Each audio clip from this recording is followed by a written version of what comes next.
teman-teman, perkenalkan nama aku Aprilia Ceneca dengan kode CAAS 2601.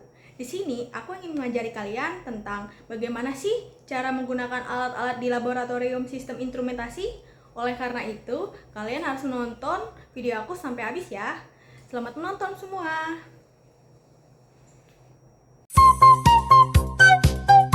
Halo teman-teman, di sini aku ingin menjelaskan tentang DC power.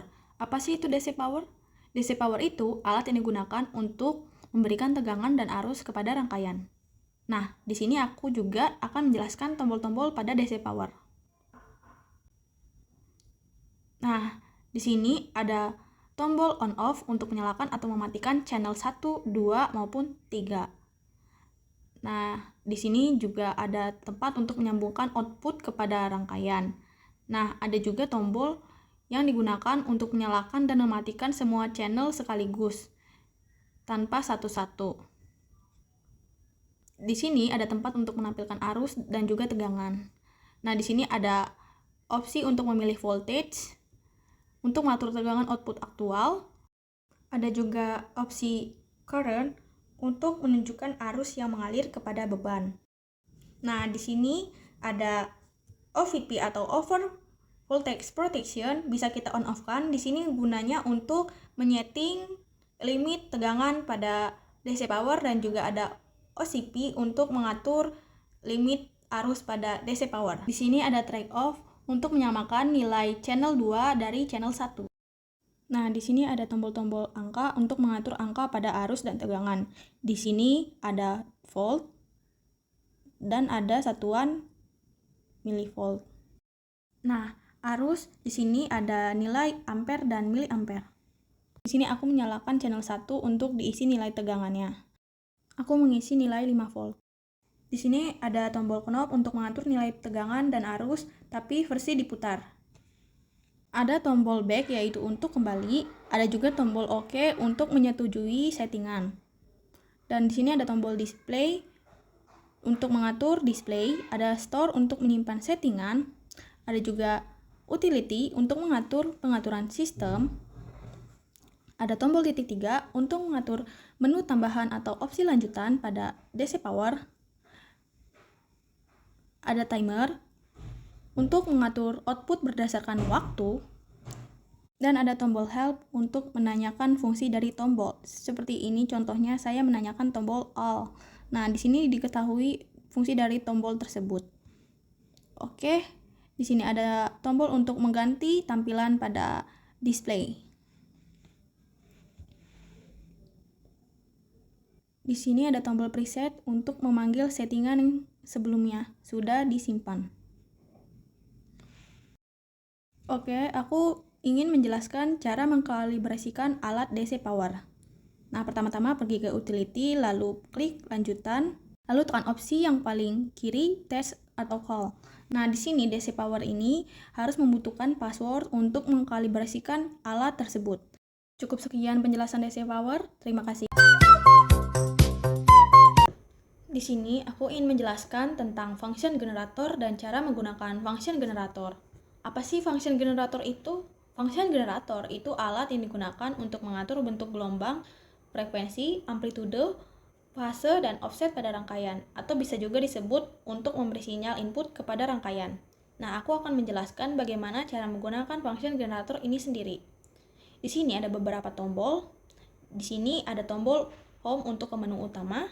Di sini ada tombol menu untuk mengatur gelombang. Terus juga di sini bisa mengatur modulation, sweep, burst, and advance. Nah, biasanya ini jarang terpakai pada praktikum. Nah, kalau preset itu sendiri untuk balik ke settingan awal. Kalau lock untuk mengunci supaya function generator tidak terganggu jika ingin mengambil data. Nah, untuk trigger sendiri digunakan untuk mengatur kapan sinyal mulai keluar. Nah, pada utility untuk mengatur sistem dari function generator ini sendiri. Store itu untuk menyimpan settingan yang akan disimpan. Nah, kalau help ini untuk menanyakan beberapa tombol yang ada pada function generator. Misalnya saya ingin menanyakan tombol menu. Di sini diberikan penjelasan tombol menu. Nah, di sini ada tombol align. Nah, kalau ini untuk menyamakan fase 2 sinyal. Di sini ada untuk menghubungkan output 1, output 2, dan counter. Counter ini untuk mengukur frekuensi sinyal masuk atau cek sinyal dari luar. Nah, di sini kita bisa setting frekuensi pada gelombang untuk menginput pada osiloskop. Misalkan saya ingin mengisi 1 kHz. Di sini juga kita bisa mengatur amplitudo pada osiloskop. Terus ada offset di sini untuk mengatur atau memindahkan posisi gelombang ke atas atau ke bawah. Nah, kalau fase itu sendiri digunakan untuk mengatur posisi awal gelombang ini dimulai dari mana. Misalkan dari derajat keberapa. Contoh, saya ingin mengisi 180 derajat, maka dia akan dimulai dari sini. Jika saya ingin memasukkan 0 derajat, maka akan dimulai dari sini. Oke, selanjutnya saya akan memberitahukan cara menggunakan function generator terhadap osiloskop. Oke, untuk kali ini aku ingin menjelaskan tentang osiloskop dan cara menggunakan osiloskop. Apa sih osiloskop itu? Osiloskop itu digunakan untuk melihat atau membaca sinyal output dari rangkaian. Nah, di sini aku ingin menjelaskan beberapa tombol pada osiloskop.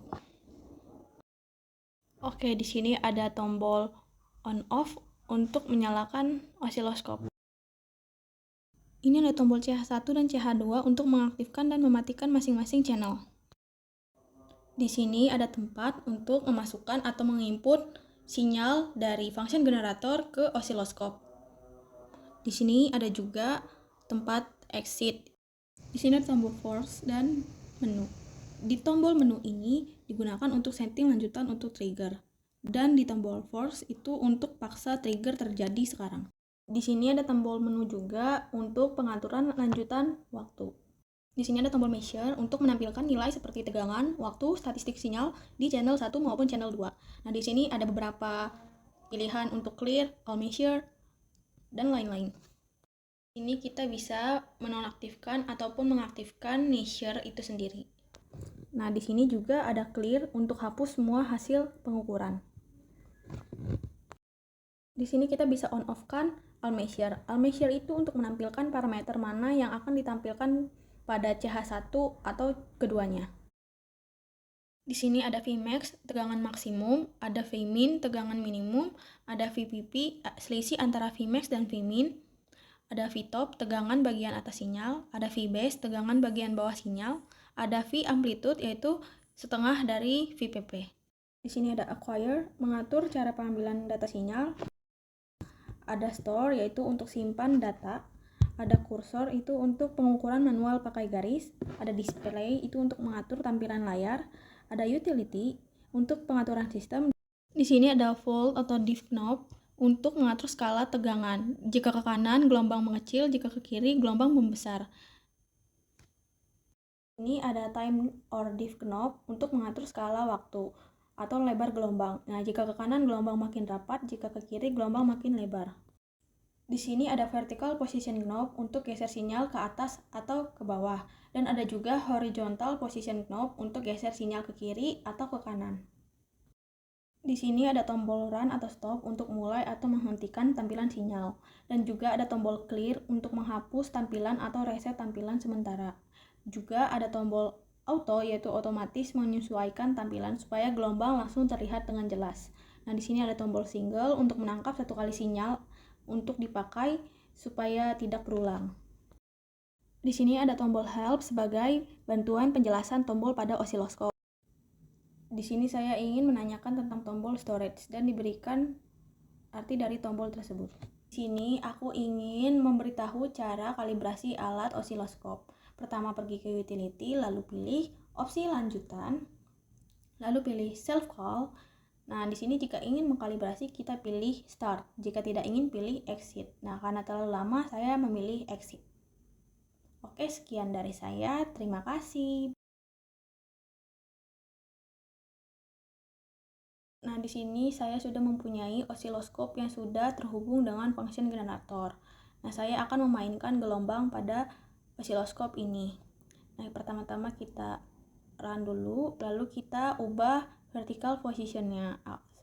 Saya buat di tengah-tengah, dari channel 1 dan juga di channel 2 saya ubah posisinya supaya sama dengan channel 1.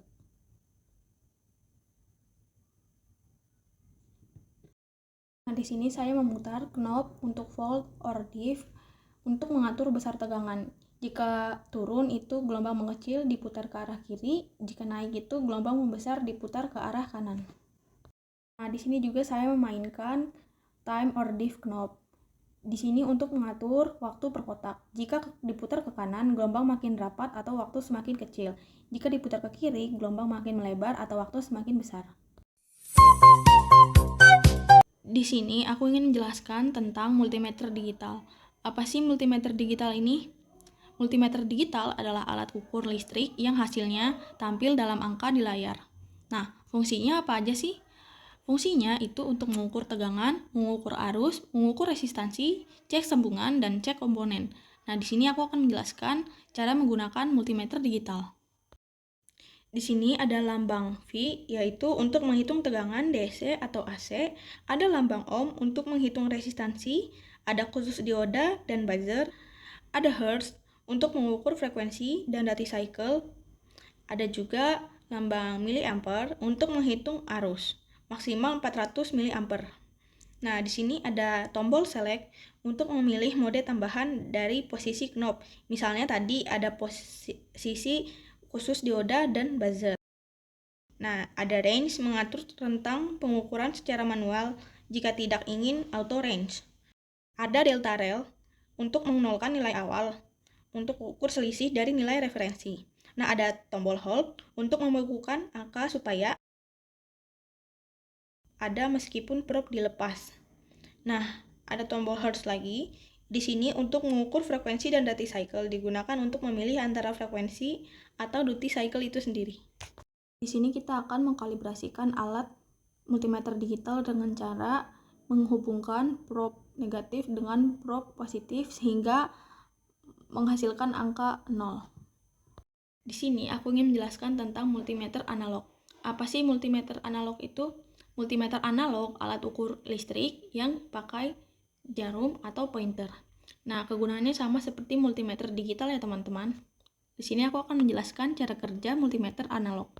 Di sini ada lambang ohm, ini untuk menghitung resistansi. Nah, batasnya itu sampai 1000 ohm.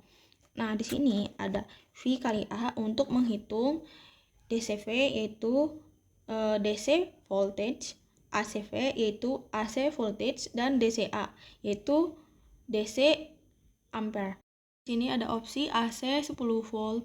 Nah, di sini untuk range khusus tegangan AC kecil supaya lebih presisi kalau mengukur tegangan kecil. Di sini ada beberapa opsi yaitu LCEO, LV, LI, dan dB. Di sini digunakan untuk arus bocor transistor, tegangan uji transistor, pengukuran arus kecil, dan ukur level sinyal. Nah, biasanya itu jarang dipakai ya teman-teman. Ini ada opsi AC voltage untuk mengukur tegangan AC. Ada opsi knob angka sebagai range untuk acuan membaca tegangan.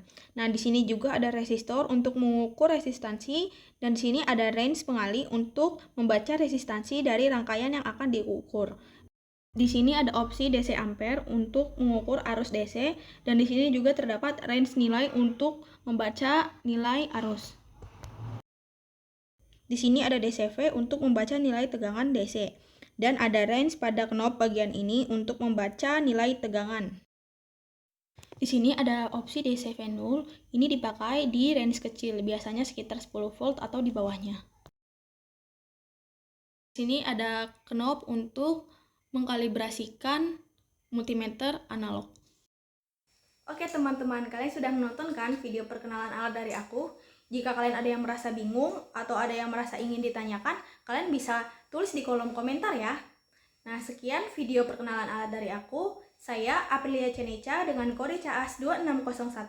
Izin pamit undur diri. Terima kasih.